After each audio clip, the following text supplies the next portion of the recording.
नमस्कार, स्वागत है आप सभी का हिस्ट्री 360 चैनल में। मैं रवि कुलरिया, हिस्ट्री लेक्चर राजस्थान से। आज के इस वीडियो में मैं खास तौर से रिव्यू करूंगा 2021 में जो जैन एंड माथुर की बुक का नया एडिशन आया है उसका, और साथ में कंपेयर करूंगा इसके ओल्ड एडिशन के साथ में कौन सी बुक बेहतर है। दोनों ही पुस्तकें बिल्कुल अलग हैं। क्या आपको अपनी पुस्तक चेंज करनी चाहिए? यूपीएससी, असिस्टेंट प्रोफेसर, पीजीटी जैसे एग्जाम के लिए कौन सी बुक आपके लिए ज़्यादा कारगर होगी, इसके बारे में हम बात करेंगे। तो सबसे पहले मैं नई बुक आपको दिखा देता हूँ। और इस नई बुक के अंदर इसके ऊपर एक लोगो लगा हुआ है। ये राजस्थान में लगा हुआ है। वैसे ये यहाँ पर रिमूव किया जा सकता है और साफ तौर से दिखाई दे रहा है कि ये बाद में चिपकाया गया है। राजस्थान लोक सेवा आयोग सहायक आचार्य इतिहास पद की परीक्षा हेतु द्वितीय प्रश्न पत्र के द्वितीय भाग के पाठ्यक्रमानुसार, यानी ये कॉलेज लेक्चरर एग्जाम के लिए बेचने के लिए ये लोगो लगाया गया है। और हो सकता है कि ऑनलाइन जो आप खरीदें या दूसरे स्टेट में खरीदेंगे तो आपको ये लोगो लगा हुआ नहीं मिलेगा। तो ये जैन एंड माथुर की पुस्तक का 2021 का एडिशन है। प्राइस की बात करें तो इसकी 360 रुपये इसके ऊपर लिख रखा है और लगभग इतने ही रुपए में ये ऑनलाइन मिलती है। डिलीवरी चार्जेस अलग से हैं 60-70 रुपये, और इसका लिंक मैं डिस्क्रिप्शन में दे दूंगा। हालांकि मैं बात करूंगा तो आपको ज़्यादा पसंद ओल्ड एडिशन आने वाला है बहुत सारे एग्जाम्स के लिए, तो मैं ओल्ड एडिशन का भी लिंक आपको डिस्क्रिप्शन में दे दूंगा। 2 लिंक दे दूंगा, जो भी आपको सस्ता पड़े वो आप ले सकते हैं, और कोशिश कीजिएगा कि उन लिंक से ही आप बाय करें, थोड़ा सा चैनल को फायदा होता है। अब मैं आपको इसकी विषय अनुक्रम दिखाता हूं। पेपर क्वालिटी की बात करें तो लगभग वैसी है, थोड़ी सी क्वालिटी ठीक लग रही है। हालांकि पेपर क्वालिटी वैसी है लेकिन ब्राइटनेस ठीक है। जैसे हम फोन में बात करते हैं ना, वैसे पेपर की ब्राइटनेस अच्छी है थोड़ी सी पहले से, और मैं दिखाऊंगा भी ओल्ड एडिशन आपको। तो यहाँ पर देखिए, पुनर्जागरण से शुरुआत है और धर्म सुधार आंदोलन। ये धर्म सुधार आंदोलन आपको पुरानी पुस्तक में ध्यान अलग से टॉपिक बना हुआ नहीं मिलता है। तो ये एक पॉइंट आप देख सकते हैं कि धर्म सुधार आंदोलन इसमें दिया गया है अलग से। भौगोलिक खोजें भी ठीक दी गई हैं। बाकी इसके बाद में जो भी टॉपिक आप देख रहे हैं, प्रबोधन, औद्योगिक क्रांति, राष्ट्र राज्यों की अवधारणा, अमेरिकन क्रांति, फ्रांसीसी क्रांति, नेपोलियन का युग, आपको क्लोज से दिखा देता हूं मैं।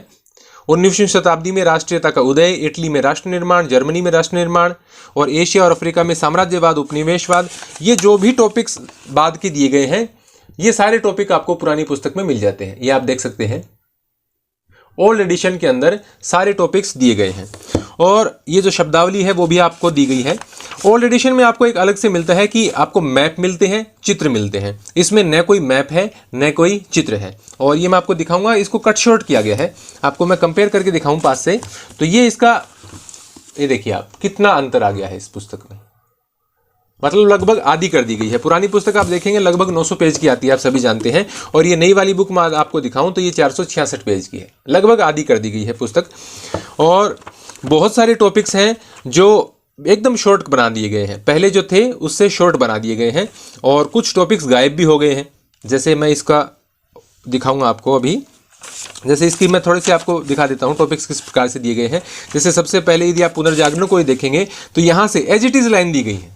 ये जो लाइनें दी गई हैं ये आप अपने ओल्ड एडिशन से मैच कर लेना, एज इट इज़ दी गई हैं। ना कोई इसमें फैक्ट चेंज किया गया है, ना कोई इसमें फैक्ट बदला गया है, सेम वही का वही है।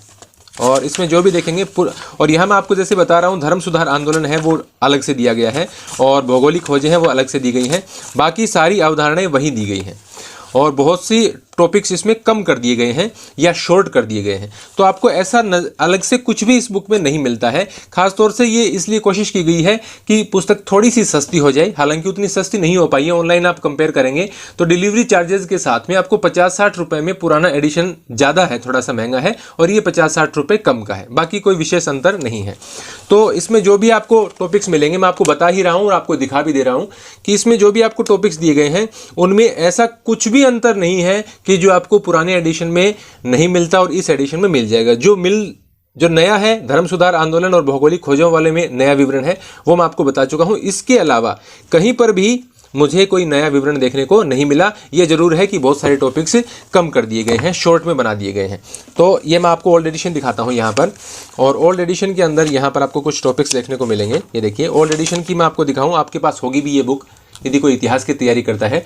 देखिए, प्रबोधन और आधुनिक विचार। अब देखिए, मैं आपको बताता हूं कि कैसे क्या कम किया गया है। जैसे औद्योगिकीकरण है पुराने में, इंडस्ट्रियलाइजेशन। तो अंग्रेजी औद्योगिक क्रांति एक औद्योगिक क्रांति नाम के चैप्टर से इसमें दी गई है, लेकिन अन्य देशों में जो औद्योगिकीकरण है, संयुक्त राज्य अमेरिका में, जर्मनी, रूस, जापान में, और समाजवादी औद्योगिकीकरण है रूस तथा चीन में, वो उसमें कट कर दिया गया है। इसके अलावा भी बहुत से टॉपिक्स हैं जिनको शॉर्ट कर दिया गया है, और शॉर्ट करने में भी ऐसा, जैसे इसमें लिखा गया है कि असिस्टेंट प्रोफेसर के एग्जाम के लिए इंपॉर्टेंट है, तो शॉर्ट करने में भी ऐसा नहीं किया गया है कि ज़्यादा फैक्ट्स दिए गए हैं, वही फैक्ट्स हैं जो पुरानी बुक में है, लेकिन बहुत सारा मैटर उसमें से निकाल दिया गया है, सिर्फ इक्का दुक्का पॉइंट नया जोड़े गए हैं जो मैं आपको बता चुका हूं।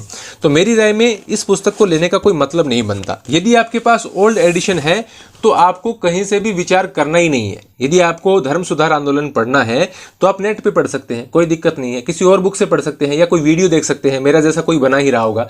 तो नई पुस्तक आपको लेने का विचार बिल्कुल भी नहीं करना है यदि आपके पास ओल्ड एडिशन है। नया भी लेते हैं, सिर्फ मैं ये नहीं कह रहा कि पुराना जिनके पास है उनको तो सोचना ही नहीं है। कोई नया भी किसी को वर्ल्ड हिस्ट्री की बुक लेनी है तो उसको भी बिना किसी प्रकार की शंका के पुराना एडिशन ले लेना है। जैसे मेरे पास ये 2018 का एडिशन है और इनमें से मुझे एक चूज करना हो तो मैं बिना सोचे समझे इसको चूज करूंगा, क्योंकि मैंने देख लिया है कि नए एडिशन में कोई दम वाली बात नहीं है। तो ये सिर्फ शॉर्ट करने का प्रयास किया गया है इसको, और ऐसा भी नहीं है कि फैक्ट्स को कोई अलग तरीके से मेंशन करने का प्रयास किया है या कुछ और फैक्ट्स शामिल करने का प्रयास किया है, ऐसा कुछ भी इसमें नहीं किया गया है। तो मेरी राय में आपको ओल्ड एडिशन के साथ ही जाना है। ओल्ड एडिशन आपके पास है तो बिल्कुल ठीक है, यदि आपको नई बुक भी लेनी है तो भी आपको ओल्ड एडिशन ही लेना है, चाहे आप किसी भी प्रकार के एग्जाम की तैयारी कर रहे हो, यूपीएससी का हो या मल्टीपल चॉइस क्वेश्चन से रिलेटेड कोई एग्जाम हो या एमए का कोई आपको एग्जाम हो, सब एग्जाम्स के लिए आपको ओल्ड एडिशन ही लेना है। नया एडिशन कुछ भी इसमें बदलाव नहीं है, सिर्फ इसको शॉर्ट किया गया है। तो ये था मेरा रिव्यू आधुनिक विश्व इतिहास जैन एंड माथुर के लिए। ओल्ड एडिशन का मैं आपको अमेजोन का लिंक दूंगा, उससे आप जाकर बाय कर सकते हैं। धन्यवाद।